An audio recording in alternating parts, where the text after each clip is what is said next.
সকাল থেকেই বিএনপির বিভিন্ন অঙ্গ সংগঠনের পক্ষ থেকে দলের প্রতিষ্ঠাতা সাবেক রাষ্ট্রপতি জিয়াউর রহমান ও সাবেক প্রধানমন্ত্রী বেগম খালেদা জিয়ার সমাধিতে ফুল দিয়ে শ্রদ্ধা নিবেদন করা হয়।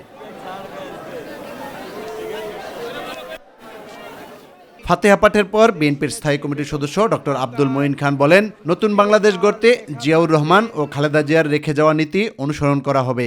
একদলীয় শাসনের বিরুদ্ধে রাষ্ট্রপতি ছিলেন, সংগ্রাম করেছেন, জনগণের জন্য কথা বলেছেন, গণতন্ত্রের জন্য তার জীবনকে উৎসর্গ করেছেন, কোনোদিন থেমে থাকেননি।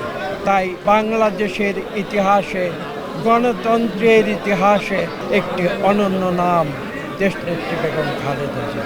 বিএনপির ভাইস চেয়ারম্যান শামসুজ্জামান দুদু বলেন, দেশের মানুষের স্বার্থবিরোধী যে কোনো ষড়যন্ত্রের বিরুদ্ধে সবাইকে সোচ্চার থাকতে হবে। নানান জায়গায় যেভাবে বিশৃঙ্খলা সৃষ্টি করার চেষ্টা করা হচ্ছে, নির্বাচন খুব অল্প দিনের মধ্যে, সেই জন্য আমাদেরকে ঐক্যবদ্ধ থাকতে হবে যাতে শান্তিপূর্ণভাবে একটি নির্বাচন অনুষ্ঠিত হয় এবং উত্তরণের পথকে সুগম হয়।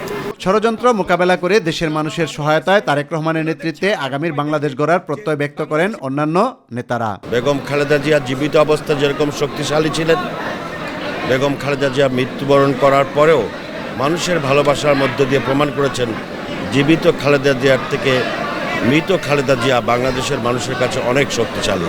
দেশনায়ক তারেক রহমানের নেতৃত্বে ইনশাআল্লাহ আগামী 12 তারিখের নির্বাচনে সারা বাংলাদেশ থেকে ধানের শীষ জয়লাভ করবে ইনশাআল্লাহ। জনাব তারেক রহমানের নেতৃত্বে পুরো বাংলাদেশকে আমরা বাংলাদেশী জাতীয়তাবাদের আলোকে গুছাবো। ইউসুফ আলী, মাই টিভি, ঢাকা।